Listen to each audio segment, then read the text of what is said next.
Honestly, I don't think there's anything wrong if a teenage boy has a crush on an older woman.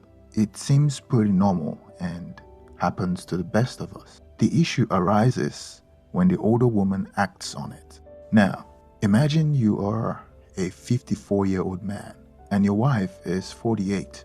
Your 18-year-old daughter has finally left the nest, the last of your 3 kids. You have saved up for retirement and it's time to start enjoying it with your beautiful wife.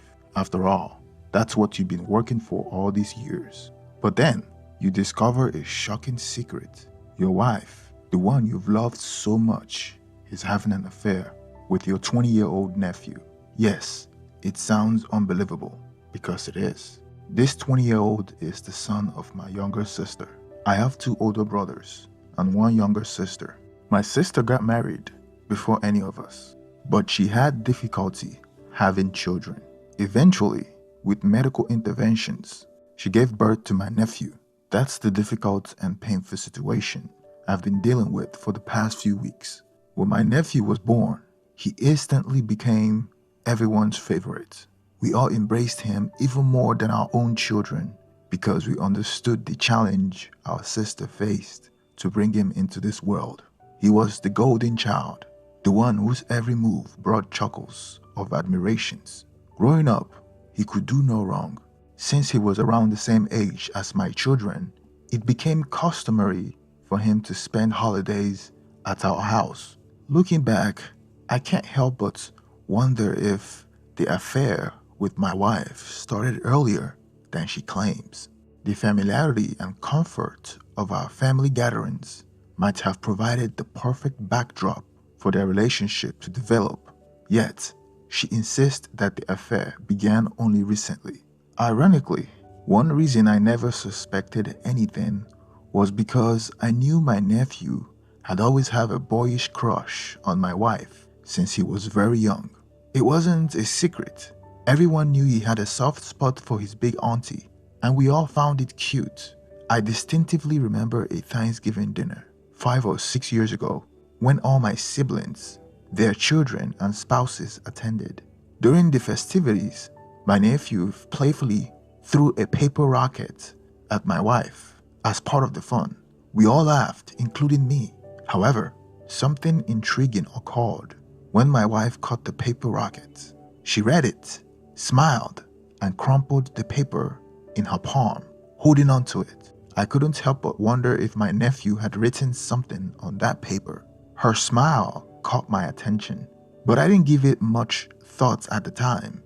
Later, after the event ended, I noticed that my wife had let go of the paper rocket and it laid on the grass in my parents' backyard after the bench was removed.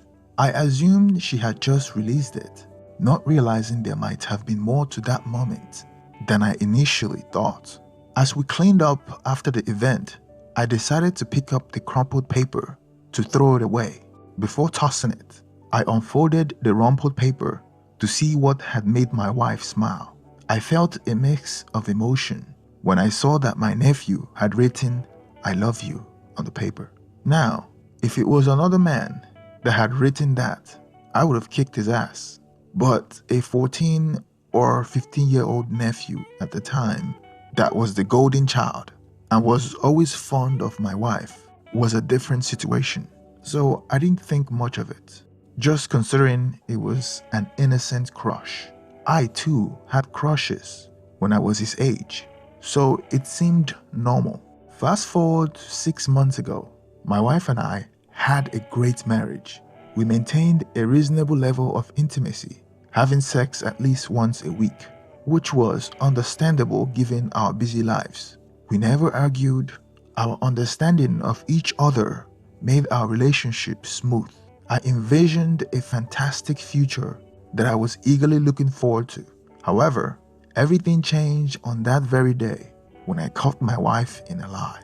That lie set off a chain of events that continues to impact my life till this day. It was 6 months ago, on a Saturday. I was on the phone with my sister, who lived 3 hours away. She mentioned that her son's phone location shows he was at my house and around my area of town. It wasn't uncommon for my nephew to drive over to spend time with my older kids, though only my daughter was home at the time, and they weren't particularly close. I wasn't entirely sure because I had been busy and my wife had told me that she would be traveling for a day and a half to visit her family. Typically, when I get home from work, I go straight to bed, so I wouldn't have noticed if he had visited, especially with my spacious 5-bedroom, 4-bathroom house. I told my sister that I haven't noticed him since I was occupied. After ending the call with my sister, I wondered where my nephew was, if he was coming to my side of town or if he was already there like his mother said. He must have dropped by to see me. The uncertainty lingered in my mind. I immediately called my nephew, asking him where he was without mentioning what his mom had just told me. He claimed he was still at school. I found it strange since his mom had his phone location and she said he was around my area. I thought maybe there was a mistake. I made the call out of curiosity, but his reaction on the phone made me feel like he was hiding something. He stammered and then mentioned he came by my area to see a friend and dropped by my house, but nobody was home.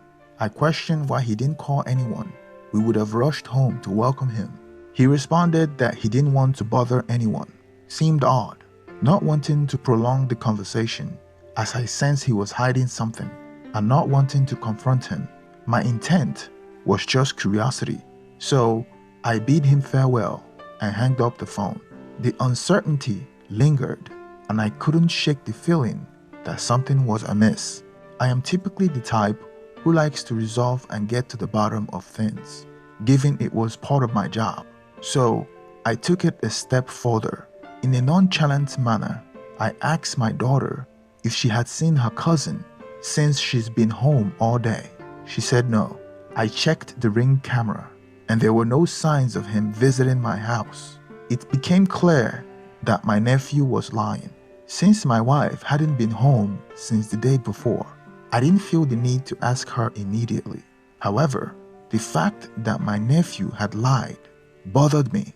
It kept running through my mind, trying to understand why he would lie about such a simple visit.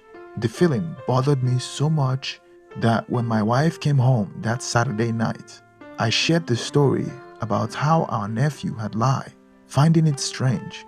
Surprisingly, my usually talkative wife was uncharacteristically quiet. For once, she didn't have anything to say or any opinion on that matter.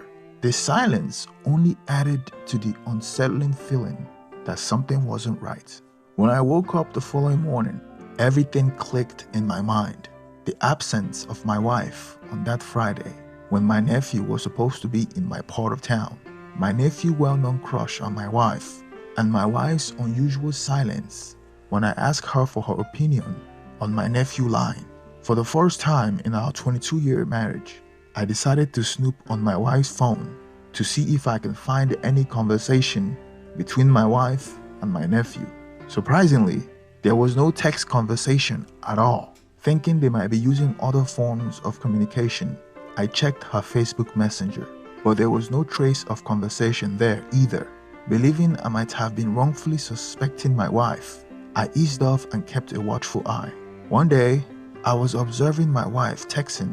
I noticed she was using an app I wasn't familiar with. Later, when I looked through her phone, I discovered the app was Snapchat, and the person she was chatting with most frequently was my nephew.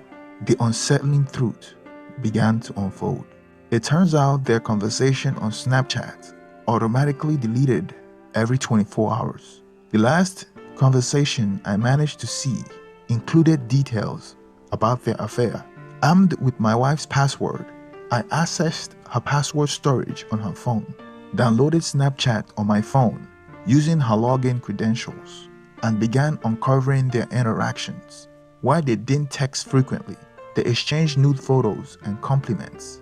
In a close call, while I was documenting evidence, I almost got caught when I took screenshots of the messages. Snapchat notified my wife that a screenshot had been taken. I watched as she confronted my nephew, accusing him of taking a screenshot. He denied it, but I could see my wife growing suspicious and eventually ceasing communication on the app. Realizing she was spooked, I knew I had to gather enough information to confront my wife. This revelation occurred about 4 months ago, and mentally preparing myself for the confrontation was challenging. I had kept these suspicions to myself for months, making the subsequent period extremely difficult for me. I didn't give her a chance to deny anything. I confronted her by lying to her that my nephew had exposed their affair to my sister with proof and screenshots from their Snapchat conversations. I wanted to provide her with the opportunity to come clean. The shock on her face was evident as she started crying, admitting that she had been attempting to end the affair. According to her, the affair had started a year ago, involving various activities including kissing and oral, but recently started penetrating.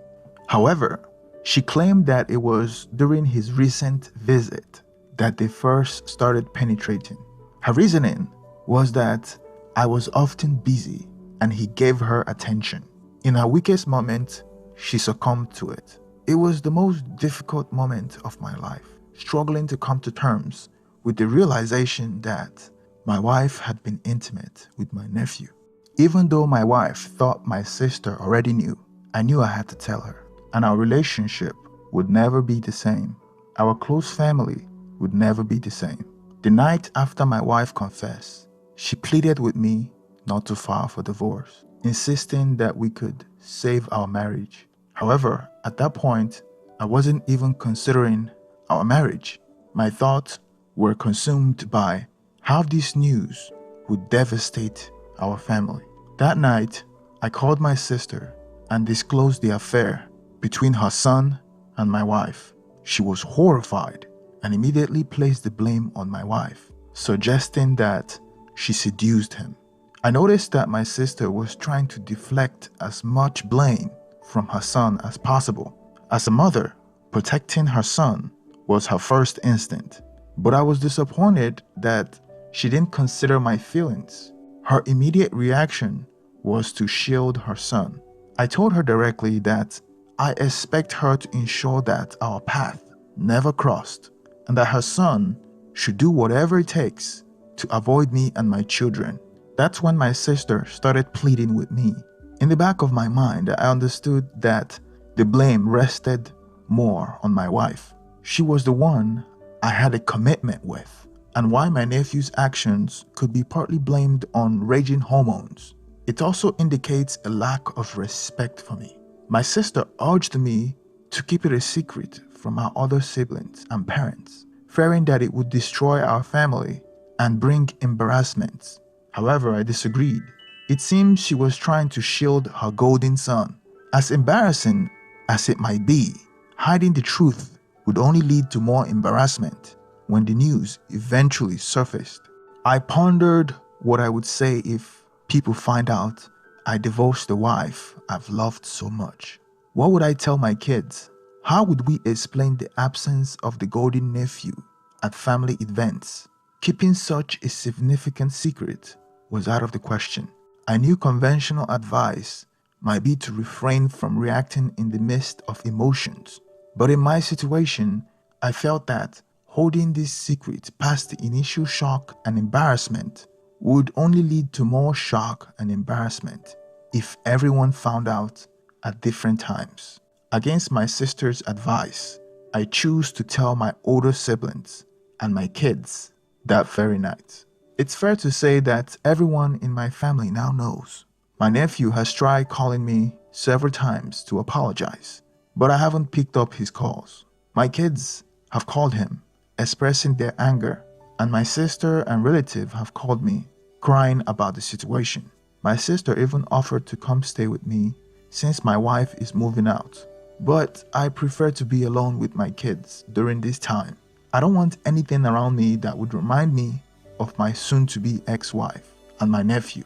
I'm still in the process of trying to recover, but it seems like a daunting task. Our once close family and extended family may be destroyed forever. Yes, I am definitely getting a divorce from my wife. However, I want to handle it in a way that doesn't put us in financial danger.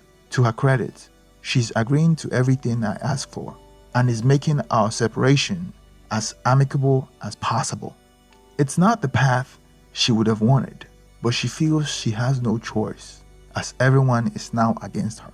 The aftermath of this situation is overwhelming, and the future of our family has been irreparably altered. Thank you for staying to the end of this story. Please don't forget to like and subscribe. And let me get your opinion on the comment section. Thank you and have a wonderful day.